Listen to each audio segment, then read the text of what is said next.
Hello, everybody, and welcome to JFK's World, the podcast where I, your host JFK, interview and introduce you, the audience, to entrepreneurs that I know that are excelling in their chosen fields.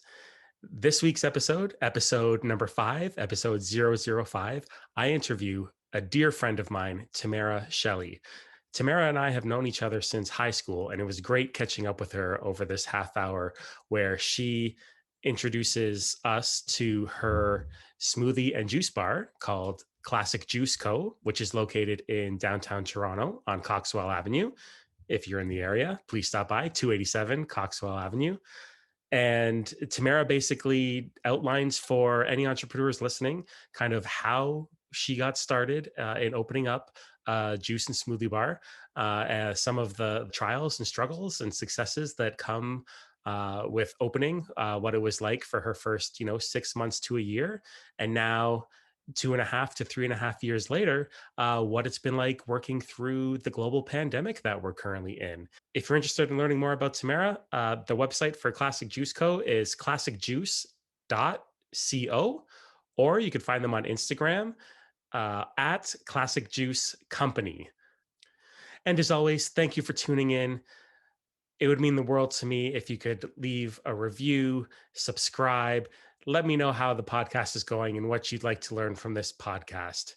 As always, to my audience, thank you for tuning in. And Tamara, thank you for being a part of the show. And now let's get to know a little bit more about Tamara and Classic Juice Co. Hello, everybody, and welcome to episode 005 of JFK's World, the podcast where I introduce and interview amazing entrepreneurs doing amazing things in their chosen field. And for my 5th episode, I couldn't think of anyone I'm more excited to have than my good friend, Tamara. Tamara, welcome to the show. Thank you so much, James. Thank you for that wonderful introduction. Oh, no problem. So I'm going to say right off the bat, I mean, I'll let you get into kind of your history, but and what led you to doing what you're doing. But I just want to tell everyone that I've shared on past podcasts that, my idea kind of came from knowing a lot of people, a lot of entrepreneurs, following their passions. And I can think specifically of that time where you just happened to, you happened to come and visit me where I was working, and we hadn't seen each other in a while. And I just said, "Hey, so what are you up to?" And you had mentioned that you were in the process of starting your business. Yeah. And now just, a few years later, and, we've kept in touch, and just to see, the progress, you are an inspiration and one of the reasons why I've started this podcast. And I'll just say off the bat, I'm sorry if I'm preaching, but I'm just so proud of what you're doing. And I'm super excited to have you on the show today. But yeah, so we met in high school. So I know that, everyone on the show, it's kind of like, where did you guys meet? But yeah, so shout outs to Loyola in Mississauga. But do you have any memories of our high school days, our interactions in high school? Absolutely. So there was a time when I was managing your basketball team, Yeah. like a statistician. Stat- the I can't even really remember the coaches. I think one was Mr. Lassou, and then we had this another teacher, Mr. De Federico. Federico, and he had Yeah. like this he was using the triangle offense, I think, at that time, and some other stuff. Like he was not playing any games when it came to high school ball, and so he had us there taking you guys stats, and I was there, and we were traveling with each other, and like going to Montreal and just all these different tournaments. Yeah. So you definitely were just one of the nicest people I had ever met. We were all at this age where it's like, teenage years, you're like thinking Right. of everything, you're like being a badass for no reason, attitude just because, and then being like one of the only females in the group.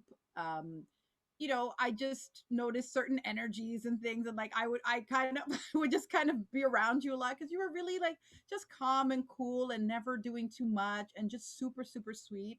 So I remember us sitting together a lot in like our travel van at times. Yep. I literally remember a moment where we were like looking at like it was the first time I had seen like a sunset kind of like peeking through clouds in like ray shapes, and I was like, "Look at that!" And you were like, "Yeah, that's cool." Everyone else was ignoring me, but you were like, "Yeah, that's really beautiful," and I was like, "Wow, James cares." And then I remember your mom a lot.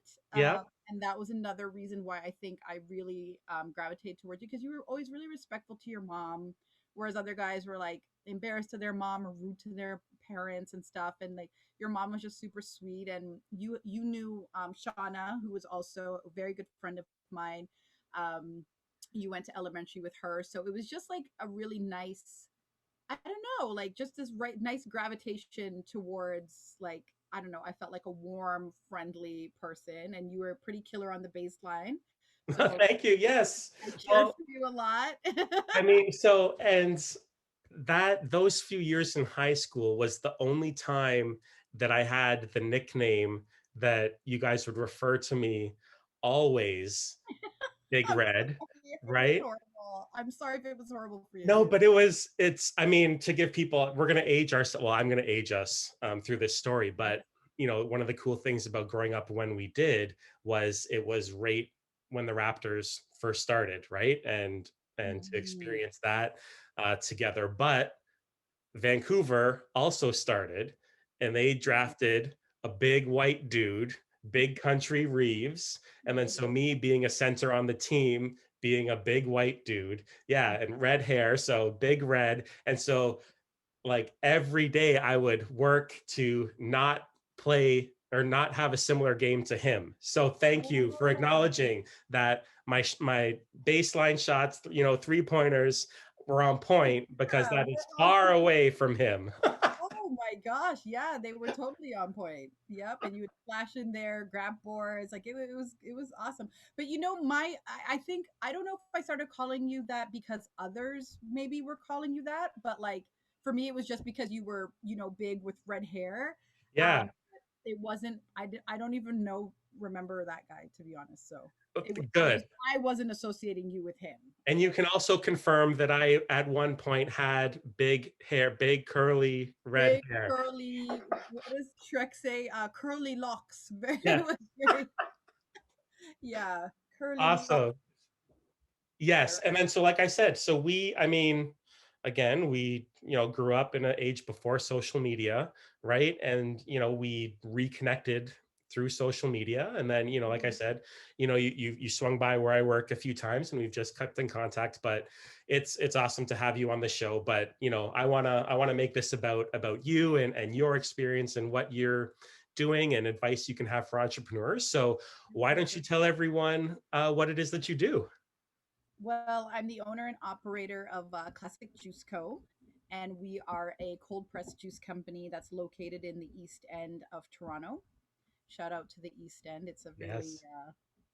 It's a amazing community in the East End of Toronto. There's a lot of it reminds me a lot of Mississauga where we grew up actually because it has a lot of green space, a lot of parks, and a lot of Toronto's not exactly like that. And it's very animated and I don't know, it just has this really nice like suburban feel in Toronto, and the community's pretty tight knit, lots of kids, lots of young families. So that's where we're located. And we have over 48 different flavors of cold pressed juice, a lot of tropical options. So we stick to local, but we also venture out into things that are familiar to our Jamaican background. So a lot of mango, a lot of pineapple, soursop, a lot of exotic things that other juice bars don't necessarily have. And we also are pretty famous for our smoothies because we have a create your own smoothie menu with like over 50 options. And so with that, there's quite a few different, mixes and variations you can make to a smoothie. And yeah, that's us. Awesome. I mean, you've been generous enough to bring me samples of your juices. And I remember one time you were like, "Do you like hibiscus?" And I was like, "I don't think I've ever had it, but yeah." And then the whatever combination you made, that was my favorite one for sure. So Oh, I yeah, drank I it mean, right before I came on the show. So yeah. one of my favorites too.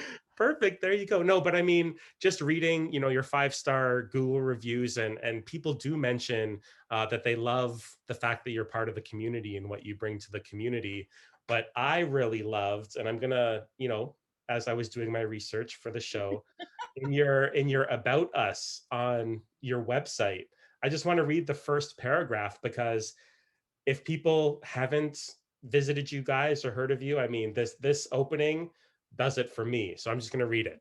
Okay. Um, we are where tough love meets hugs, where Notorious B.I.G. meets Buddha, where Basquiat meets Monet, where Hemingway meets Tupac, where Bob Marley meets John Lennon, where health is more valuable than wealth. We are where good vibes meet good food and good people. Yes, that's us. Amazing. Thank Amazing. you. So give us your backstory. I mean, I'm always curious to see how entrepreneurs end up going into business for themselves. So why don't you go back to the beginning and tell us your origin story? Wow. So I think I was just, it started out with my own health journey. I think that's an important part I always include. Um, so I was on my own personal health and wellness journey. I was dealing with some medical issues, and I was just having a tough time just finding things that were agreeable to me. I was always searching for natural alternatives, couldn't find any. Um, and I grew up in a household, a Rastafarian household where and the Jamaican culture where like roots and tonics and healthy food and healthy living and good vibes, that was all a part of, being healthy and being active, etc. Um, so I found success in juicing. I learned more about because I kept being prescribed drugs, and I was like, Sure. what is the natural equal opposite? My father loved, that's one of my father's terminologies, is equal opposites. I And I'm like that. I what is like that? that. I love it very much. And I was like, what does this mean? So in one of my like 3 a.m. moments, when I'm just kind of up at night thinking about things, I said, what is the equal opposite of drugs? Like, what is that? People put drugs, right into their veins. It gets into the bloodstream. What's the equal opposite of that on a natural level? And it's juice, because juice absorbs into the bloodstream quite rapidly. And I thought, yeah, let's dive down this rabbit hole. So 3 a.m. turns into 6 a.m. and I'm doing more research about the different like herbs and fruits and vegetables that can work towards my health issue. But I had to do a little bit more research and discover a bit about ancient medicine, ancient Chinese medicine, and how they like look at the body and treat the body. Okay. So I found a lot of success with that, and then I found myself in between jobs. Had gone from, I'd left corporate because I was miserable and making amazing money, especially for my age, spending it on complete foolishness, like nothing. I can't even remember something that, I spent that was worthwhile. But Right. I was miserable. There were times I didn't even know what to spend my money on. I'm like, this is crazy. So if I'm not enjoying, you know, the fruits of the labor, why am I laboring so hard? So I started working in the not-for-profit sector, and then there was no money there. So I Okay. Yeah. miserable. I was like, I can't do any of the things. I just wasn't comfortable. So I needed to find kind of a cross between those things. And I started doing some wait staffing. Okay. So because sorry, in the not-for-profit world, I wore a few different hats, and one of them was event coordination and public relations, um, program coordination. Because it's a small group, you wear all kinds of hats every different day, Right. and so I started working in wait staffing, which was behind the scenes, and serving people rather than being the organizer of the event.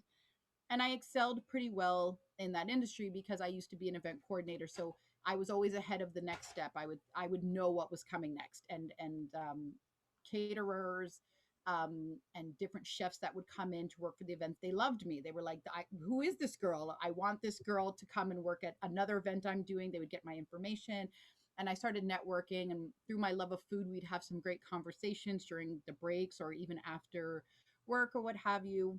and they would ask me, what I was interested in, what I was about. And at that time, I was obsessed with juicing.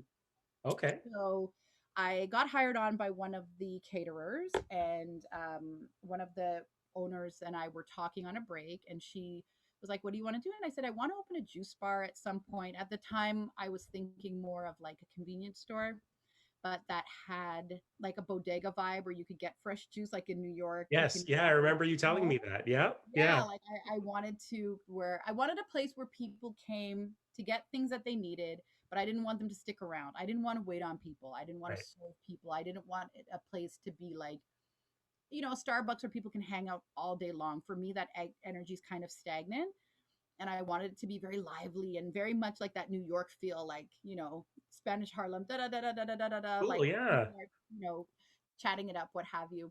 So she was like, we used to serve fresh pressed juice for our brunches, but like it's a whole job. Like we would lose a lot of money because one person would be dedicated to that from the beginning of the day to the evening. The cleanup is intense, like it would take over the kitchen. She's like, you know, if you want to provide us with some of your juice, like we'd be happy to sell it. And I was like, oh, okay. So they introduced me to their space, and I started doing some juicing there. And I'm just like, okay, so here's the juice. Like you guys let me know how. I'm thinking that they're selling it by the glass, and I'm thinking I'm just going to recoup some money on the end. And she was like, well, where's your label? And I was like, what label? And she was like, yeah, like this is the opportunity. I want you to form a product for us to sell. So even if we don't pour it by the glass, like we present the bottle, et cetera, et cetera. And I was like, oh, I wasn't even thinking that. I just Right. was rolling with the flow. And she introduced me to a couple of people that started, preparing me for how to get a product packaged and all, like, proper labeling and all that stuff like that, and even a logo, etc. And I followed those leads and I continued on with it, and that's kind of where the birth story began. We started demoing it to people who came in for brunch. It was a busy spot. People loved it. People would come back and ask for it when I wasn't there in the week. So then we started to put some on the shelves and things like that. And it just kept growing from there until I started doing some farmers markets, some catering, and yeah, people then started to say, so I might be going on a little roll here, but this is kind of like the journey for Of me. It's always course. just kind of following the little signs and cues and clues to my path. Sure. Yeah. So I used to use complete like glass packaging, and I would do these catering for lunches, etc. And I would go to pick up the bottles to reuse them, and uh, people would ask me, where's your store? Where's your store? And I'm thinking, I don't have a store. And then, they're giving me feedback, like they're saying, it's a lot of these were like corporate lunches and things like that, and these big groups, and they would say, this one lady came to me and she said, there's a juice bar in the lobby of my condo, and I hate their juice. Like it tastes terrible. I love yours. Where's your storefront? I have to come. And I was like, oh, I didn't know what to say. I almost wanted to Right. make people lie. And then I was like, and so for me, it stuck with me. So again, like 3 a.m. moment, and it's just like echoing in my head, like, where's your, and this question keeps coming up. So for me, that was like a sign that's like, you need to try. Like maybe you should look into this. Maybe you should get into your own space. And then one day my fiance was just like, you know what? He had a number of like recording studios and things of his own, and we, I've always been the supporter, just like, the statistician type of thing, Yes. Yeah. type of thing, right? So I'm there always helping and doing it. He's like, what about you? Like, what do you really, really, really want to do? I know we talked about the convenience store type bodega spot. Like, do you want to go for that? And I was just like, yes, like we want to do it. Like, I want to do it. And then he just kind of took it by the horns, because that's what he does. He's like more of the, I kind of dream it and he sees it. So Okay. it Yeah. was like, I know a spot. And then he brings me by this spot, and I'm like, no, this is way too big. He's like, trust me, it's great. And then we just kind of took it from there. So it's been 2.5 years, and well, 3.5 years, but 2.5 years in operations. So it's been great. Amazing. No, I Yeah. mean that's the journey is part of the story, right? And just paying attention to the signs, I think is so important. And Mhm. it's okay that you have the idea, but then people start throwing questions at you that you never thought of, but then it forced you to answer those questions, right? So that's Right. awesome. So what were the first 6 months, to a year like in, opening up your own storefront? What was that like?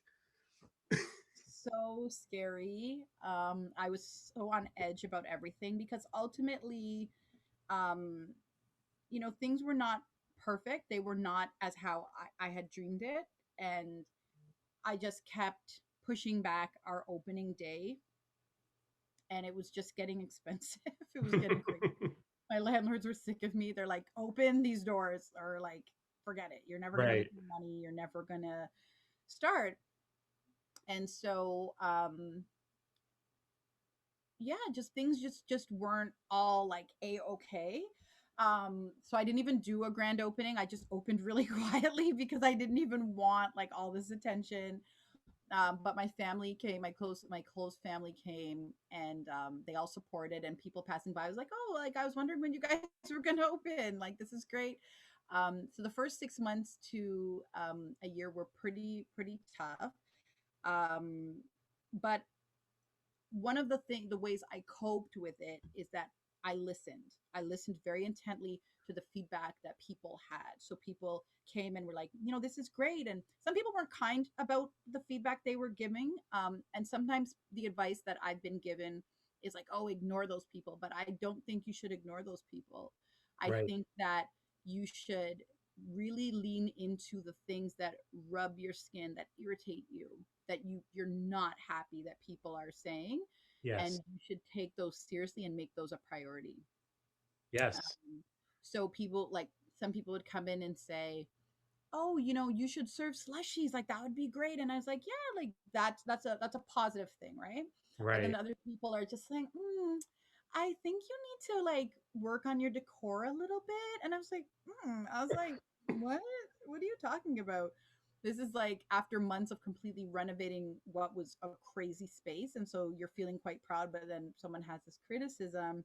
And I was like, well, I just said, well, what do you mean? And they're like, some more plants, I think. And I was like, okay. So I went out and I got some more plants, and then we started making the place feel a little bit more homey and things like that. And that's how I coped and I dealt with it. But each time, I must say, like, it does kind of take you aback a little bit. Like, you're just like, Sure. oh, like, how dare you? Because people don't know the behind the scenes. They don't know the sleepless nights, the turmoil. They don't know the fear, right? Like, they Right. they have no concept of that. And that's kind of the beauty of creating something, is that, like, an artist who puts on a concert, they don't know about rehearsal, they don't know about the sweat, tears, and all of that stuff. They just want a good show, right? Right. So it takes you back a little bit, but you have to kind of check yourself, like, this is who I'm here for. That's the kind of customer I want. So I may not have got this lady's full commitment, but like, I want more customers like her. So if more customers like her want plants, I'm going to put some plants, right? So Right. that's what the first 6 months to a year was like. It was just like I don't know, just taking shots and just like Yeah. and Well, answering back, just answering back, like, here are your plants, lady. and it's because, something that I was once told was, your greatest growth comes out of the most challenging times, right? And so even though you weren't expecting it, probably the worst thing in the first 6 months is if you only got positive feedback, right? Like, yeah, yeah, everything's great. And that's all you heard. There wouldn't have been that challenge to do better or exceed people's expectations, right?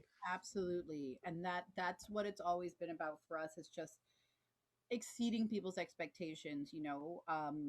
I think for me growing up, I think that maybe people didn't have the highest expectations of me because I Okay. didn't really feel encouraged and supported. So I really didn't know what I wanted to do after high school. That's why I didn't pursue a post-secondary education, because I really didn't have a sense of direction. I didn't have a lot of encouragement. I didn't have a lot of even role modeling to say, go down this path, or that's the right thing to do. But in my family, we did have some entrepreneurs. So I knew that it was possible. But it's always just kind of been ingrained in me to exceed expectation. And I know that, being young, being Black, being female, that perhaps there is, not perhaps, I believe there is like this kind of like, there's a scrutiny. And Sure. so I really take it seriously to exceed expectations. And I think that that's one of the things that really works for us, is that when people do come in, they're really wowed. They're just like, I've been meaning to come in here. I've been looking through the window. They see us and they're a little nervous, and then they come in and they're just like, oh wow, this was beyond what I expected. And I'm like, yes, that's what I want. So yeah, Awesome. keeping So to dive in a little bit more about that, so you mentioned, 2.5 years since you've opened, 3.5 years since it all started. Have you had that "okay, I've made it" moment, or is it something that you're just continuing to go after? Or is there a time you could think where like it really hit home what you were doing, not only for yourself, because I know you're so much about the community. So has there been any of those stories that you'd like to share? Yeah, I mean, I don't think I have yet personally. I can't speak for my fiance, because his perception and goals are different from mine, because we have a completely different background. So we talked about in the first 6 to 12 months, what was it like? There was a time that I was just feeling quite like beaten down. I was feeling down, and I remember just sitting down, and I was just taking a moment, and I literally had my head down, hanging down, and I was trying to think of something else, right? Because I'm on the ball, like bam, bam, bam, bam. And and I was like, okay, I'm tired of this ball. Like I need to get off this ball. So I was just sitting down, and I looked at my. I went to Instagram, which is kind of like my little therapeutic place, and I went and I saw this bunch of hearts and tags and stuff coming up, and I was like, what is this? And I realized we had been nominated for best juice bar in Toronto. So that Oh, was okay. like within the first um, you know first 6 months. And so that was really, really exciting. And I thought, first of all, like I was having a really, really rough time. So that just woke me up. And that again was a sign: keep going, don't give up, you're on the right track. Like, so I felt like, I don't necessarily feel like I felt like I've made it, but I just felt like you're doing this. Like you're really doing this, and it's really, people really like this. People really like what you guys are about. Um, but some other great stories have just been when people have come to me and shared how successful it's been in helping them with their health and wellness journey. Okay. When people like have just given birth, and the moms are saying, I don't want anything else but smoothies from Classic Juice, or I don't want anything but juice. Like I just had a nurse come in, and her mom was in the hospital because she had some blood clots in her lungs, and the mother wanted was green juice from us. And I just thought, Wow. this is amazing. And she's like, it's really helping my mom, and this is a nurse. So for me, that's more, again, like we're really doing this. I'm still figuring out what I made it looks like. I'm Okay. still figuring that out, you know um so we'll see. But yeah, we're doing it. I don't know if I've like Awesome. made it yet. Okay, excellent. I can only imagine all of the hours required behind the scenes as an entrepreneur. So, what about downtime? Like, what interests do you have that kind of keep you level and energized to open those doors every day? Wow. There's not much downtime, but one of the things I love to do is cook. So I love trying different meals and different dishes. I feel like it keeps my palate um, really sharp, and just exposed to different flavors and notes that really help me develop different flavorings of juice that I like, and finding the balance in things. And so that's something that I really love to do. And we have two kids. a teenager and a small baby, so they keep us super busy. So a lot of the time is spent just outdoors and doing things with them. Before the pandemic, my son is really active in sports, so we would travel a lot and go to his games or things that have to do with him. So Yes. there's not much leisure time, but that's what I do in my downtime is just like cook, eat, and enjoy family. Cool. Right Mhm. on. So I mean, you mentioned the pandemic, being in the business that you're in, how has, now I can't believe we're kind of coming up on a year of being in this pandemic, but how has the pandemic changed your business, if at all, or what's that been like for you as an entrepreneur?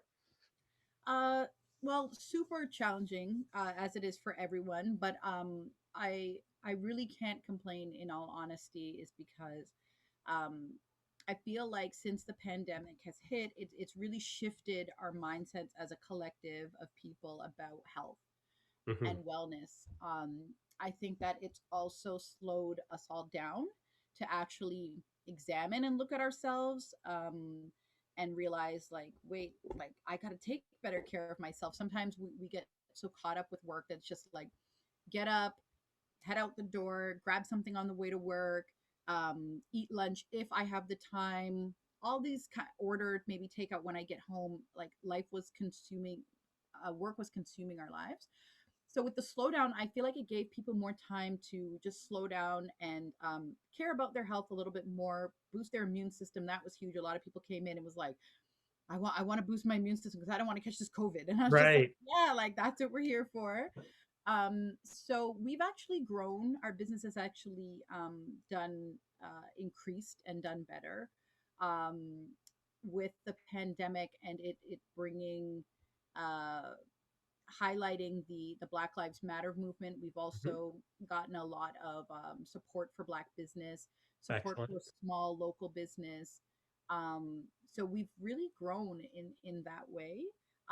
Where the challenges lie is just in changing the way things operate. So our bottle return program that had to end. We Right. used to do art shows we used to do art shows once a month in the shop for free, invite the community out so people could network because we feel like community is also a huge way to heal and get reason to get out and meet people. We had to end all of those. And we're just such a different, like, we love our community. We hug people, like, Right. we hug people. We kiss people. Play with babies. And so all of that had to stop Right. um, for their safety and ours, and then just like the way the world is working, right? So like a lot of our suppliers, um, like we couldn't go into like their show. We had to order differently and maybe like pay for our produce in a different way. Like it was almost like you're paying a bill instead of it's just so all this different back end little changes you'd have to make, and it kept changing from week to week. What else changed?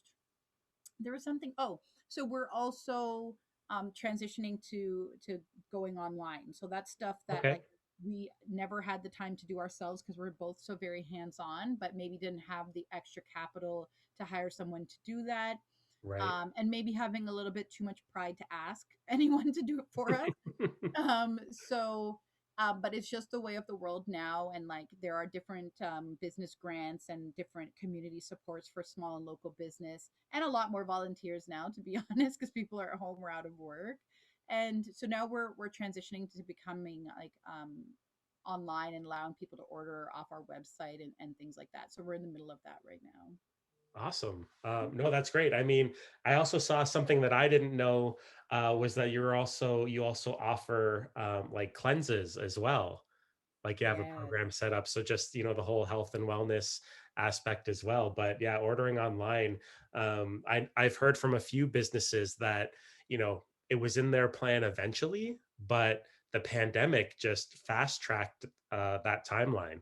Yeah, and we held it off as long as we could because we're more of like a it's we're more of like a destination space. I think I'm starting to own that a little bit more now, and the pandemic has made me realize that is like people love the fact that our space is very roomy and airy, and the colors and the warmth and the music. So people will take a walk and a stroll just to get out of the house to come in. They didn't need us to deliver. They didn't want Uber delivering it. They wanted to come in.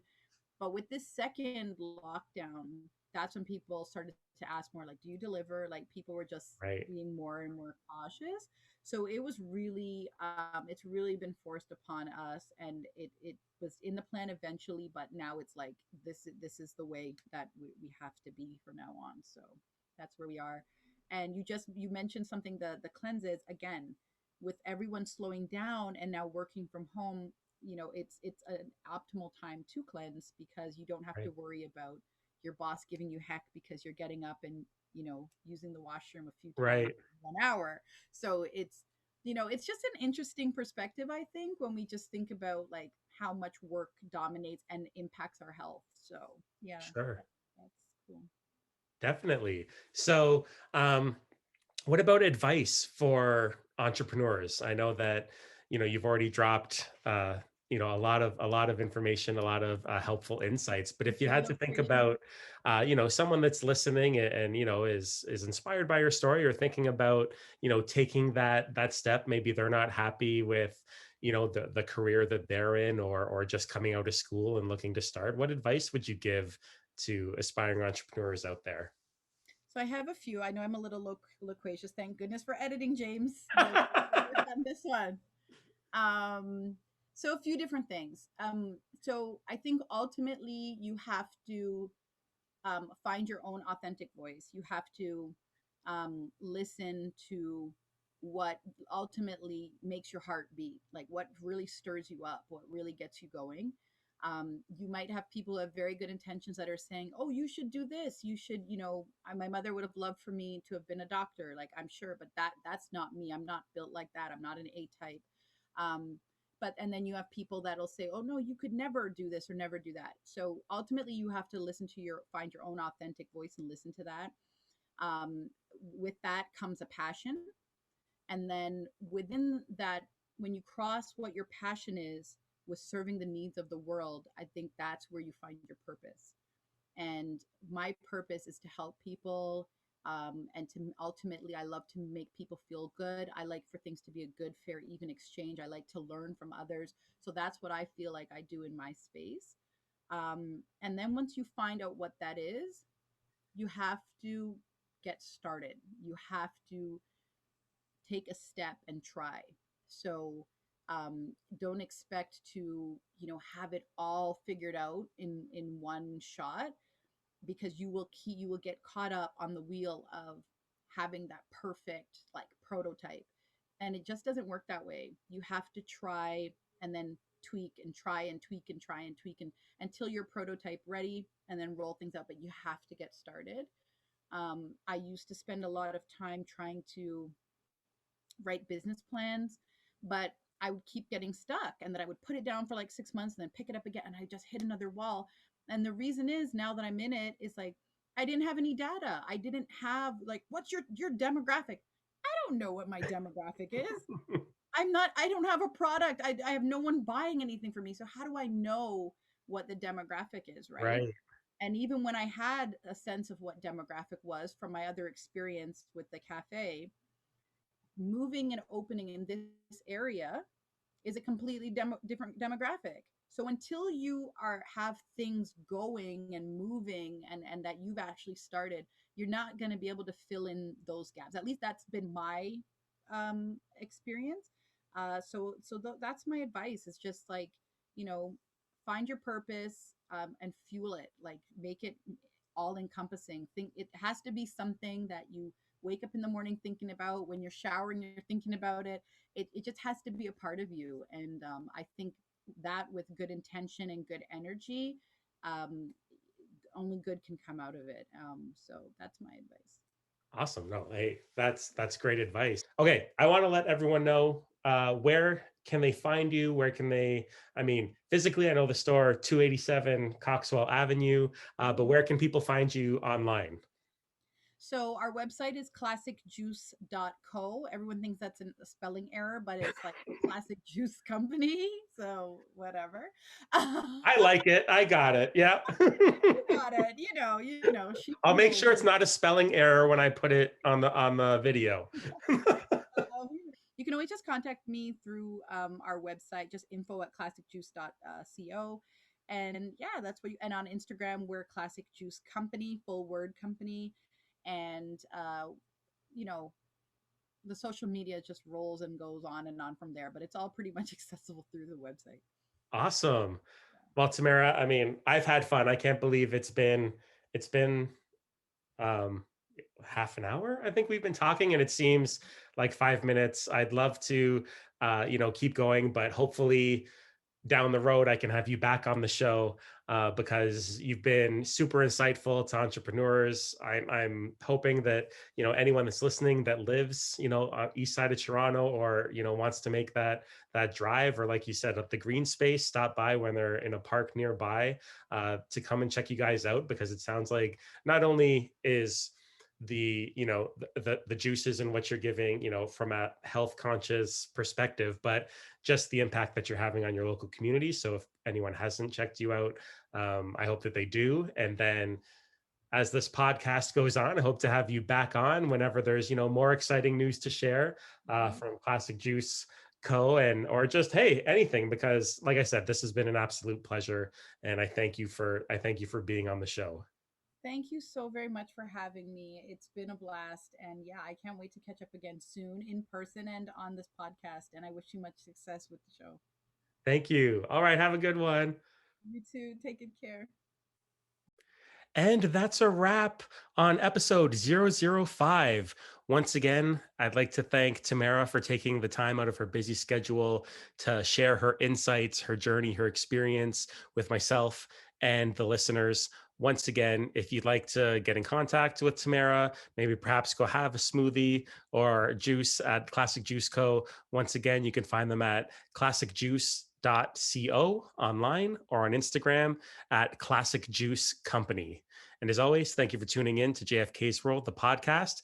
You can always check out past videos at jfksworld.com, or on Instagram at jfksworld_podcast. Until next time, everybody, thank you for tuning in. This has been JFK's World, and thank you for letting me be a part of yours.